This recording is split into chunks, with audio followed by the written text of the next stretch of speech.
So how long have you had a farm? We have had a farm for about 4 years now. And what got you into farming? I grew up around farm animals. I was very comfortable around farm animals. It's kind of just, a way of life that I was used to.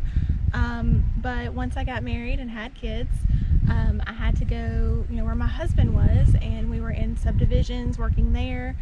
And we didn't really have the opportunity to have those farm animals that I really, really wanted. So we decided that once we got a spot where we had enough land, that we would actually go ahead and get those farm animals, and he let me be in charge of that, and I did research and research and research and finally settled on our alpacas. And what animals do you raise here? We have alpacas and chickens, as well as our livestock guardian dog. How did you decide what animals to raise? That was definitely a tough decision. We don't have enough acreage to raise large animals like horses or cows, so those were automatically out. So that leaves your smaller ruminants like goats and sheep. Well, goats are kind of known for getting out of fencing, and I don't like to spend my spare time chasing animals, when at that time I was chasing toddlers. So as we were learning about those things, we found out there were two types of sheep that we could have, either meat sheep or sheep for wool. Well, I didn't want to raise something and then, have to harvest that animal. I needed something that we had an end product that was renewable. So I started doing some research on alpacas, and I fell in love. It seemed like the perfect fit for our smaller acreage, and then having a product that we could get from them that was marketable once a year. So why alpacas? Well, alpacas don't have hooves. They actually have feet. It's a soft pad and toenails. So when they're stomping around on the grass, it doesn't stomp down like it would with cattle. Some people say cattle have 5 mouths, one in front, and then they've got 4 that they stomp the grass with.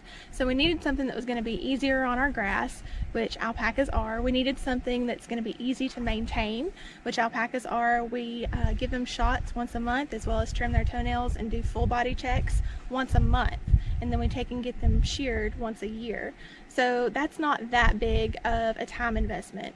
Also, with the amount that they eat is a fraction of what like a cow or a horse would eat. And they say that maybe 4 cows can fit on 20 acres, whereas with alpacas you can stock up to 6 alpacas in 1 acre.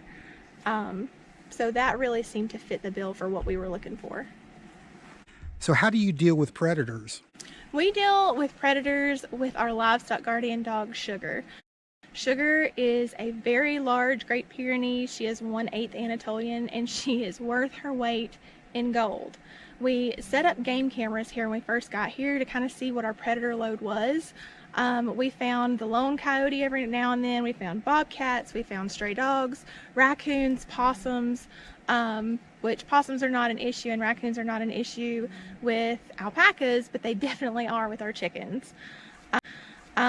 Once we got Sugar, we have not had any predator loss with our chickens, and Sugar also helps to patrol the perimeter of our property and keep deer away, which carry a devastating disease for alpacas. What is the most common threat to alpacas in this part of the country? Hands down, M-worm. M-worm stands for meningeal worm, and it is actually carried by deer. So if you have deer on your property, then there is a good chance that your alpacas would come down with M-worm. So to prevent that, we start with the deer themselves. Our livestock guardian dog keeps the deer chased away from our property line, which we appreciate. But the way the disease works is the deer carry the parasite, and then when they poop, the slugs run through their poop, and then the slugs get on the grass, the alpacas eat the grass and ingest it, and then what happens is with meningeal worm, it actually is more of like a brain worm. It is not a gut worm, and it eats them from the inside out. It paralyzes them, and they eventually die of starvation. So to keep that from happening, we've got our livestock guardian dog, and we also give injections every month to our alpacas. The M-worm life cycle is about 35 days. So if we give our alpacas medicine at every 30 days, we prevent them from hatching out and infecting our alpacas. What is your ultimate goal from doing this farm? Well, you can make money at selling alpaca fiber.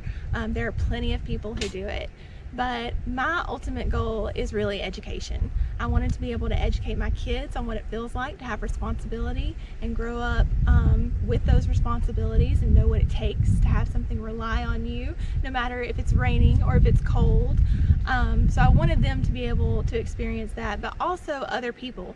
Alpacas are not your everyday livestock, and I really enjoy going and educating people with my Instagram or with my Facebook, or even just talking with people at the grocery store about what it takes to raise alpacas and how really beneficial they are without having to harvest the animal. Do you plan to expand? I do. We have applied to adopt female alpacas from Southeast Llama Rescue, which also specializes in alpacas. I do not plan to breed my alpacas. I would much rather give an animal a home whose owner is unable to take care of it anymore. To me, that's more important. How has farming been beneficial to you? I love it. It's really hard to explain that feeling that you get when you come out in the morning with your coffee and you see your animals grazing, and you see how the chickens are, eating the bugs, and the dog is watching them, and the alpacas are walking through or laying down in the sun. They love to sunbathe. It's really hard to explain that feeling to somebody, but it's just so peaceful, and it's really nice to look and see all those things work together and how they were designed to work together. And I really enjoy it.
We pick out hay, we pick out any type of burr, anything like that.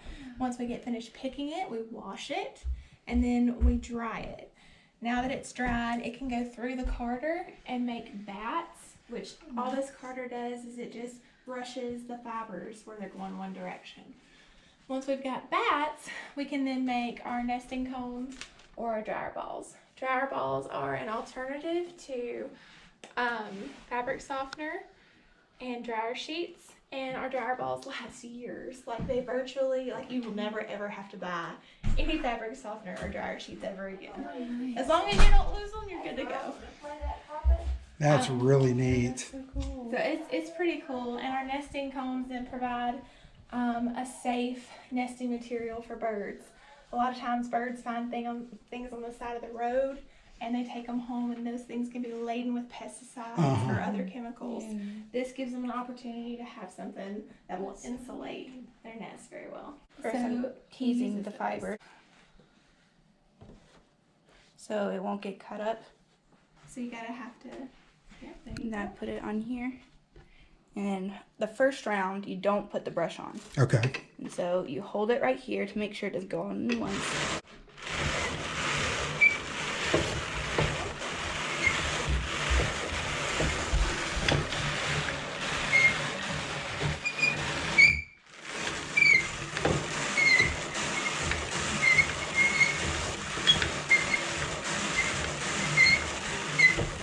And now that's done. And this is all the good stuff that you keep. Okay. But this that's caught on this is known as core wool. It is not good for really anything, so I put it on in the middle of the dryer balls. Okay. So that's what that is. And I just keep going until I have exactly one 0.2 ounces of fiber and to make a bat, and then I spread it out. I put the coral in it and then roll it up, put it in a sock, and then wash and dry it, and then that's the end result. Wow. That felts it into these balls. And I had one customer that ordered dryer balls for herself, and she has cats. Her cats loved them, so she ordered another set for her cats. But how do you get it off of this once it's on that? You take a screwdriver and okay. and then go around and then just run pull it along just like that. And Okay. Pull it and then keep And then going. it ends up being all going the same direction. Okay. That's neat. Oh, that is very neat. So they make these, or do you build this? They make these. This is a Brother drum carder. It's probably one of the most popular drum carders. They have things like these all the way up to like machines, like mechanized drum carders that large scale alpaca farms, have and can use. We needed something where we didn't have to send our fiber off to a mill because for every move you have to do, you have to pay for that. Exactly, right. So we needed something that we could do. So we invested in one of these, which was I think maybe $350 to help us provide a usable product.